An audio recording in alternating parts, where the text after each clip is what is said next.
भगवान अकारण करुणा करुणालय शरण शरण राधा कृष्ण के चरणारविंदों में शतकोटि नमन। मित्रों को, जिज्ञासुओं को, धर्म प्रेमियों को, ज्योतिष विज्ञान प्रेमियों को हर हर महादेव, बम बम भोले नमः शिवाय। मित्रों, प्रकरण गोचर का है कि वृश्चिक राशि वालों का राहु और उच्च राशि का जो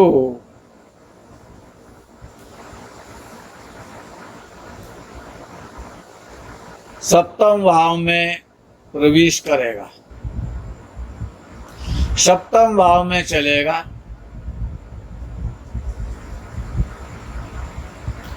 उच्च राशि का राहु। अच्छा, ये जो गोचर का जो फलादेश है वो चंद्र राशि के द्वारा जो भी राशि बनती है, जिसकी जो भी राशि होती है। अच्छा, जिसको अपनी राशि पता भी नहीं है और तो वो अपने नाम राशि से ही अपना काम चलाते हैं, लेकिन नाम राशि से भी फल तो मिलता है। नाम राशि से व्यक्ति पर जो ग्रह दशा चल रही होती है वो अपना प्रभाव तो रखती है, ये तो अपने में है, निश्चित है। और विषय आता है कि प्रायः ये देखने में आता है बृहस्पति गोचर में बहुत अच्छा चल रहा है लेकिन फल नहीं दे रहा है, और विद्वानों ने उसके प्रशंसा के पुलंदे बांध दिए, दिन में तारे दिखा दिए। शनि गोचर में बहुत अच्छा चल रहा है, राहु गोचर में बहुत अच्छा चल रहा है, कोई सा भी ग्रह गोचर में बहुत अच्छा चल रहा है। हर विद्वान अपने ज्ञान के आधार पर गोचर का फलादेश बोलते हैं, लेकिन प्रायः ये देखने में आता है कि गोचर का फलादेश सटीक और सत्य नहीं होता है। अच्छा, ऐसा क्यों होता है, इस पर कोई ध्यान नहीं देता है। अच्छा, जो लोग जानते हैं वो शायद बताना नहीं चाहते होंगे, लेकिन ये जो 3-4 इसके गुप्त रहस्य हैं, गोचर के फलादेश में न्यूनता होना या उसकी प्राप्ति नहीं होना, और गोचर में ग्रह बहुत अच्छा चल रहा लेकिन बहुत कष्ट दे रहा है और अपने से संबंधित कष्ट दे रहा है, ये बड़ी विडंबना है। तो इसके 3-4 सिद्धांत जो गुप्त रखे गए हैं, जो आपके सामने प्रकट नहीं किए जाते कि वो गोचर का फल क्यों नहीं मिलता है, उस पर थोड़ा सा प्रकाश डाल लें। गोचर पे तो आप सुनते ही रहते हैं, यद्यपि हम बहुत कम बोलते हैं गोचर पर। अब विषय ये आता है कि गोचर में विद्वानों के द्वारा बताया हुआ फल क्यों नहीं मिलता है। तो सबसे पहला आता है उसमें अष्टक वर्ग, जो एक अपने में गुप्त रहस्य है। अष्टक वर्ग में प्रत्येक ग्रह को 8 शुभ रेखा मिलती हैं, और यदि कोई भी ग्रह, चाहे वो सूर्य है, चंद्र है, मंगल है, बुध है, गुरु है, शुक्र है, शनि है, राहु है, केतु है, सबको 8-8 अंक ही दिए जाते हैं। और यदि गोचर में ग्रह चंद्र राशि से बहुत अच्छी स्थिति में चल रहा है और उस पे 1 पॉइंट है, और ग्रह पे जब कोई पॉइंट नहीं होता है तो शून्य भी मिलता है, फिर उसे शून्य पर भी ग्रह चलते हैं। यदि 1 मिल रहा है पॉइंट या 0 मिल रहा है या 2 पॉइंट मिल रहा है तो ऐसा ग्रह आपको फल नहीं दे पाएगा गोचर में। दूसरा जो सिद्धांत है गोचर में सटीक फल जानने का, वो ये है कि जब कोई ग्रह अपने शत्रु ग्रह के ऊपर से भ्रमण करता है, जिस भाव में वो गया हुआ है, जैसे कि आप वृश्चिक राशि वालों के लिए मैं बता दूं कि राहु उनका 7वें भाव में उच्च राशि का चलेगा, यदि उसमें चंद्र या सूर्य या मंगल बैठा हुआ है, इन 3 ग्रहों से राहु की विशेष शत्रुता है, तो गोचर का फल आपको कभी भी अच्छा नहीं मिलता है। अर्थात जब कोई ग्रह अपना गोचर करता है, जब गोचर में जिस भाव में जिसको बहुत अच्छा माना जाता है, उसकी बड़ी प्रशंसा की जाती है विद्वानों के द्वारा, और वो फल नहीं दे रहा है, उसका उल्टा फल मिल रहा है, जातक बहुत परेशान हो रहा है। अर्थात या तो विद्वान असत्य कहता है या फिर ज्योतिष शास्त्र असत्य है, लेकिन असत्य कोई भी नहीं है, दोनों ही सत्य हैं। लेकिन वो फल कथन जिस प्रकार से कहना चाहिए उस प्रकार से नहीं कहा जाता। वो जो भी वीडियोस बनाए जाते हैं विद्वानों के द्वारा गोचर फलादेश के, वो किसी की कुंडली को देख करके नहीं बनाए जाते हैं, इसीलिए उसको उसका सटीक 1000 लोग यदि 1000 लोगों की वो राशि है तो उसके लिए 1000 में 10 व्यक्ति शायद ऐसे होते हैं, शायद शब्द लगाना पड़ रहा है कि शायद 10 व्यक्ति 1000 में ऐसे होते हैं कि विद्वानों का बताया हुआ गोचर का जो फल है, जिसकी काफी प्रशंसा की गई थी वीडियोस में, उसका फल सटीक और सत्य होता हो, वो भाग्यवशात हो जाता है। लेकिन सिद्धांत पहला तो अष्टक वर्ग का है। यदि कोई ग्रह गोचर में और बहुत अच्छी स्थिति में चल रहा है, उसके पास 5 शुभ रेखाएं, 6 शुभ रेखाएं, 7 शुभ रेखाएं और यदि 8 शुभ रेखाएं, तो बहुत अच्छा फल देता है, बहुत श्रेष्ठ और उच्च कोटि का वो फल देने में सामर्थ्यवान हो जाता है। और यदि 4 रेखाओं से नीचे तो उसको रेखा मिल रही है, शुभ रेखाएं, 1 रेखा मिल रही है, 2 रेखा मिल रही है या 3 रेखा मिल रही है, तो वो अपना गोचर में शुभ फल नहीं दे पाएगा। ये पहला सिद्धांत है वराह महर्षि का, जो कि मैं आपको प्रकट कर रहा हूं। ये गुप्त सिद्धांत है। दूसरा सिद्धांत है कि यदि कुंडली में ग्रह जो गोचर में बहुत अच्छा चल रहा है, उच्च का हो गया है और जिस स्थान में उसको अच्छा फल देना चाहिए गोचर में वहीं पहुंच चुका है, बहुत अच्छी स्थिति में, विद्वानों ने बड़ी प्रशंसा की है, लेकिन वो फल नहीं दे पा रहा है। उसका कारण है कि यदि उसका शत्रु ग्रह उस भाव में यदि बैठा हुआ है, उस भाव में यदि उसका शत्रु ग्रह बैठा हुआ है,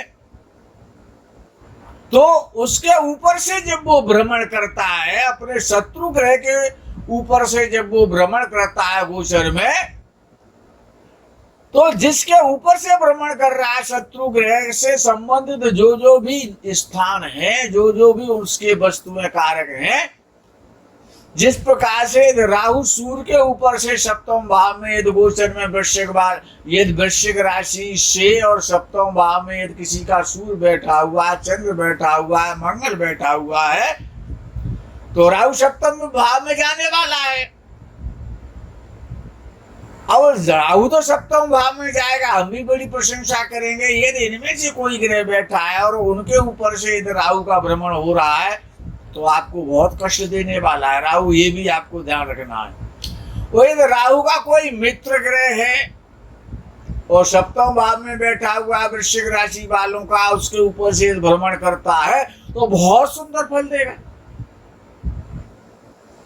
ये एक ग्रह का दूसरे ग्रह के ऊपर से गोचर में भ्रमण होना, इसको बड़ा बारीकी से देखा जाना चाहिए। अब तीसरा सिद्धांत आता है कि कोई ग्रह यदि अपनी शत्रु राशि में बैठा या नीच राशि में बैठा या अस्त है या पाप पीड़ित हो रहा है और वो गोचर में बहुत अच्छे स्थान में चल रहा है चंद्र राशि से या नाम राशि से, तो वो बहुत अच्छा फल देगा। ऐसा कभी नहीं हो सकता। जो ग्रह कुंडली में अगर खराब है, बहुत पीड़ित हो रहा है, नीच राशि का, शत्रु राशि का है या अस्त में है या मृत अवस्था में है, तो वो आपको गोचर में अच्छा फल नहीं देगा। कितना ही उच्च राशि में चला जाए, चाहे वो मित्र राशि में चला जाए, किसी भी भाव में चला जाए, अच्छे से अच्छे भाव में चला जाए वो, लेकिन गोचर में जैसा फल आपने सुना था वो आपको प्राप्त नहीं होगा। ये तीसरा रहस्य है। चौथा रहस्य है इसमें एक,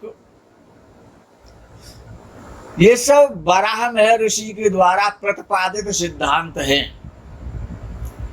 उन्होंने श्लोक लिखा है और सारे श्लोक बोलूंगा तो वीडियो तो श्लोक में खत्म हो जाएगा, इसलिए अंतिम श्लोक बोल रहा हूं। जो चौथा सिद्धांत है, जो गुप्त सिद्धांत है, उसमें पाराशर ऋषि ने भी लिखा है और वराह महर जी ने भी लिखा है कि छित तनय पतंगो राश पूर्व त्रिभागे सुरपत गुर शुक्र राश मध्य त्रिभागे तुहिन किरण मंदौ राशि पाश्चात्य भागे शश तनय भुजंगौ पाकदौ सार्वकालम। अर्थात विषय बहुत इंपॉर्टेंट है मित्रों, इसको यदि आप ध्यान में रखेंगे तो आप लाभान्वित होंगे। अर्थात ये श्लोक क्या कह रहा है कि सूर्य और मंगल गोचर में जब किसी राशि में प्रवेश करते हैं तो वो अपना तत्काल गोचर में घुसते ही अपना प्रभाव देते हैं। अच्छा, एक राशि में 30 अंश होते हैं, तो अर्थात 0 से लेकर के और 10 अंश तक सूर्य और मंगल का गोचर में पूरा प्रभाव मिल जाता है। और 10 अंश जब वो सूर्य मंगल गोचर में पार कर जाते हैं तो उनका अच्छा या बुरा प्रभाव कम होता चला जाता है। ये भी ध्यान विचारणीय विषय है। अच्छा, अब इसी में आगे उन्होंने कहा वराह महर जी ने कि बृहस्पति और शुक्र दोनों शुभ ग्रह ले लिए और वहां पर सूर्य मंगल दोनों क्रूर ग्रह ले लिए। अब दोनों शुभ ग्रहों का नंबर आता है बृहस्पति और शुक्र का, तो ये जो राशि के जब मध्य में पहुंच जाते हैं गोचर में, अर्थात 10 अंश से 20 अंश तक, तो इनका पूर्ण फल मिल जाता है। 10 अंश से 20 अंश तक जैसे भी ये होते हैं शर्तों के आधार पर, अर्थात बृहस्पति और शुक्र राशि के मध्य में फल देते हैं। आगे लिखा गया तुहिन किरण मंदौ राश पाश्चात्य भागे, अर्थात चंद्रमा और शनि, मंदौ शनि के लिए कहा जाता है, तुहिन किरण कहा जाता है चंद्र के लिए, अर्थात पाश्चात्य भागे ये अंत में, अर्थात 21 अंश से 30 अंश तक ये अपना पूरा प्रभावशाली अपना फल दे देते हैं। कौन? चंद्रमा और शनि। यानी कि राशि के अंतिम में ये फल देते हैं। चंद्र और शनि ये जैसे भी होते हैं। 21 से 30 अंश तक। अब नंबर आता है बुध का और राहु का। अब बुध और राहु एक साथ क्यों रखेंगे? क्योंकि बुध की राशि तो राहु की अपनी स्वराशि कही गई है, कन्या राशि, और मूल त्रिकोण राशि उसकी मिथुन राशि कही गई है, इसलिए बुध को राहु को एक साथ रखा है। तो वहां पर कहा गया है शश तनय भुजंगौ। शश तनय कहते हैं बुध के लिए, चंद्रमा का पुत्र है, शशि कहते हैं चंद्र के लिए। शश तनय भुजंगौ, और भुजंग, भुजंग मीन्स सर्प, तो भुजंग जो शब्द का है वो राहु के लिए आता है, क्योंकि वो राहु सर्पों का, नागों का कारक है। तो शश तनय भुजंगौ पाकदौ सार्वकालम। बुध और राहु 0 से लेकर के 30 अंश तक फल देते हैं। इनके लिए कोई रोक टोक नहीं है, ये तो सर्वदा फल देने वाले हैं। इनके लिए न आदि है, न मध्य है, न अंत है। आदि भी इनका है और मध्य भी इनका है और अंत भी इनका है। यानी कि ये पूरी राशि में सर्वत्र एक जैसा ही अपना फल दिखाते रहते हैं, फल देते हैं। अब इसमें एक 5वां सिद्धांत और है मित्रों, उसको मैं नहीं बता पाऊंगा, थोड़ा बड़ा सिद्धांत है, वीडियो भी बनाना है, आपके लिए कुछ कहना भी है। तो वो 5वां जो सिद्धांत है वो वेद का सिद्धांत है। वेद, अगर कोई ग्रह गोचर में कहीं चल रहा है और वो किसी ग्रह के द्वारा वेध कर रहा है, या वो स्वयं किसी ग्रह को किसी भाव में वेध कर रहा है, तब भी फल में न्यूनता आ जाती है, कमी आ जाती है। अच्छा, इस विषय को यही छोड़ दें और आपकी राशि पर आ जाएं और राहु देव पर आ जाएं।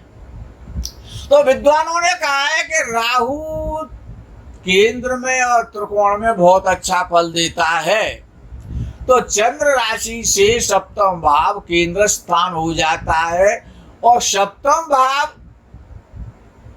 और स्त्री का भाव है, और जब स्त्री भाव में जब राहु होता है तो अत्यंत अच्छा, शुभ और बड़ा श्रेष्ठ परिणाम देता है, क्योंकि स्त्री राशि में राहु बहुत प्रसन्न होता है, और वृषभ राशि स्त्री राशि है, इस कारण से राहु आपका बहुत अच्छा हो गया वृश्चिक राशि वालों के लिए।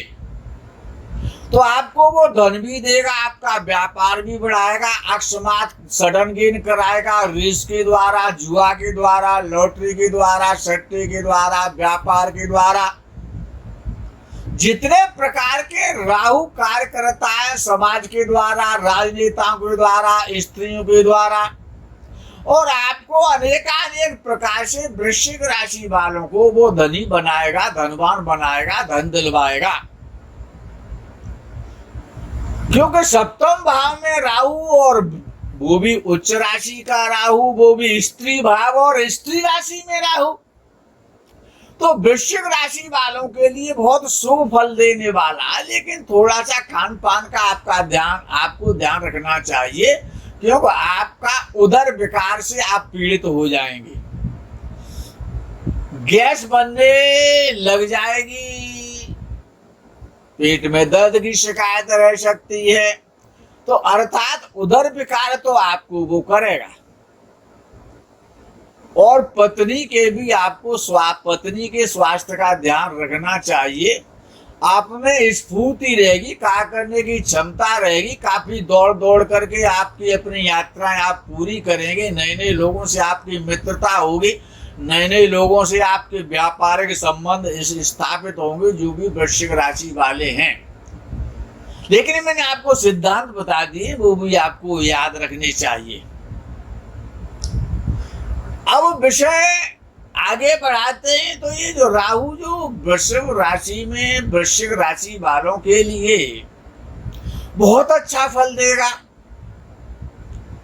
उसका जो मेन उद्देश्य है, जो मुख्य कारण है वृश्चिक राशि वालों के लिए, कि वो केंद्र स्थान हो जाता है, और राहु और शनि जिस भाव में बैठते हैं उस भाव को बड़ा मजबूत और बलवान और शक्तिशाली बनाते हैं।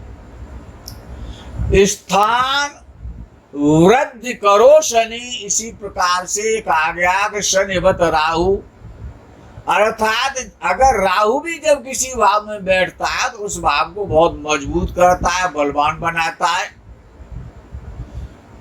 तो आपको अपने स्वास्थ्य का, खान पान का ध्यान रखने के साथ साथ और अपनी पत्नी का भी ध्यान रखना है।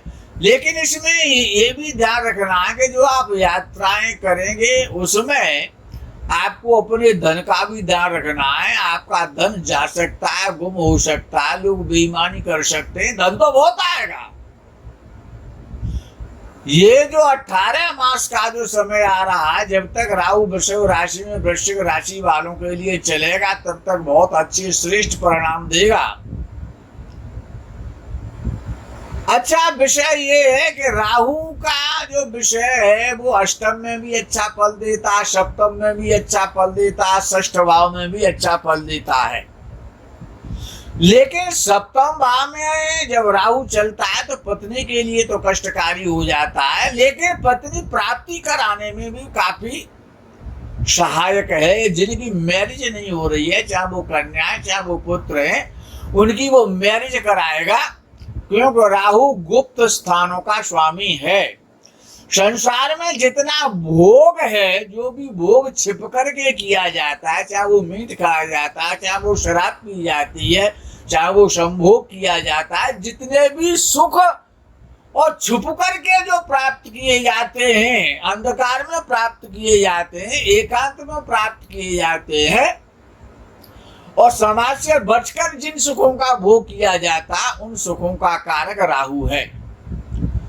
तो आपको आपके सुखों को बढ़ाएगा। यदि आपका मकान आपको ये नहीं मिल रहा है, यदि आप मकान लेना चाहते हैं, तो आपको अच्छे मकान की वो प्राप्ति भी कराएगा। आपका व्यापार भी चलाएगा, और जिन लोगों को सर्विस नहीं मिल रही थी उनकी सर्विस भी उनको वो वापस कराएगा, ये चली गई है। तो जो सस्पेंड है या तो उनको सस्पेंशन उनका खत्म करा देगा, जो भी लोग जो भी जातक वृश्चिक राशि वाले हैं। तो जो सप्तम भाव में जो राहु आ रहा है वो आपको बहुत अच्छा फल देगा। लेकिन आपको ये ध्यान रखना है कि आपके कुछ मित्र आपसे शत्रुतावत व्यवहार करने लग जाएंगे। आपके सामने तो आपके मुख पर बड़ाई करेंगे, लेकिन पीछे आपकी जड़ें खोदने लग जाएंगे। तो अपने गुप्त शत्रुओं से सावधान आपको रहना चाहिए, और जहां पर गहरा जल है वहां से आपको दूर रहना चाहिए। और ये जो राहु है, जो सप्तम भाव में जो वृश्चिक राशि वालों के लिए आ रहा है, इससे अच्छा वृश्चिक राशि वालों का और क्या समय हो सकता है। और यदि आपको राहु फल नहीं दे पा रहा, उसके मैंने 5 सिद्धांत बताए, उनमें से अगर कोई भी सिद्धांत, अगर 2 भी सिद्धांत लागू हो जाते हैं तो आपका राहु बहुत अच्छा फल देगा। 3 सिद्धांत लागू हो जाते हैं तो आपका राहु बहुत अच्छा फल देगा। 4 और 5 हो जाते हैं तो फिर 100% आपको लाभ कराएगा। और यदि एक भी सिद्धांत तो उस पर नहीं लगता है तो हमारी वाणी असत्य हो जाएगी। हम कितने पुल बांधते रहे। तो क्योंकि ये जो वीडियो बनाए जाते हैं, और वीडियो तो वीडियो है, और ऐसा नहीं है कि मैं इसको गोचर के फल को नकार रहा हूं, नकार तो नहीं सकता हूं, विद्वानों ने लिखा है। लेकिन उसमें ये अब आप विचार करें कि हमारा राहु तो पूरे 18 महीने के वो तो भुजंगो उपाकदौ सार्वकालम, वो तो पूरी राशि में बढ़िया फल देता रहेगा। लेकिन उन सिद्धांतों को भी चेक करना आवश्यक है, किसी ग्रह के द्वारा भी तो नहीं हो रहा है। आपका राहु कहीं नीच का तो नहीं है कुंडली में। ये सारे सिद्धांत जो मैंने भी आपको बताए थे उनका भी आपको ध्यान रखना चाहिए। और राहु कभी शत्रु राशि में नहीं होता है, क्योंकि उसका कोई शत्रु हो ही नहीं सकता, वो स्वयं सबका अकेला शत्रु पर्याप्त है। तो ऐसी जो स्थिति है उसमें आपको ये सिद्धांत बताए गए, इन सिद्धांतों पर गोचर का फल आधारित है। इसलिए इन सिद्धांतों को आप तो सभी ज्योतिषी हैं, तो इन सिद्धांतों को जो मैंने आपको बता दिए, आप उन सिद्धांतों को जानते हैं। मैंने तो आपको केवल याद लगाया है, आप जो याद नहीं था वो आपको बता दिया है, तो आपको सब कुछ पहले से पता है। तो उन सिद्धांतों को लगा करके चेक करेंगे तो एक सिद्धांत पर आप 20% दे देंगे। 3 सिद्धांत अगर आपके लग जाते हैं तो आपको 60% मिलेगा, 4 लग जाते तो 80% मिलेगा। 5 सिद्धांत ये तो गोचर में किसी भी ग्रह पर राहु की बात नहीं हो रही है, प्रत्येक ग्रह की बात हो रही है। उस पर 5 सिद्धांत लग जाते हैं तो 100% आपको परिणाम मिलेगा। और कोई सिद्धांत नहीं लगता है तो राहु तो उच्च राशि में चलता रहेगा, लेकिन आपको कोई फल मिलने वाला नहीं है। इसलिए सिद्धांतों को याद कर लें और इस सिद्धांतों को चेक करके ही और अपनी राशि को चेक करेंगे गोचर में आप किसका राहु क्या करने जा रहा है। मित्रों, विषय बहुत विशद है। हर हर महादेव, बम बम भोले, नमः शिवाय, जय गो माता।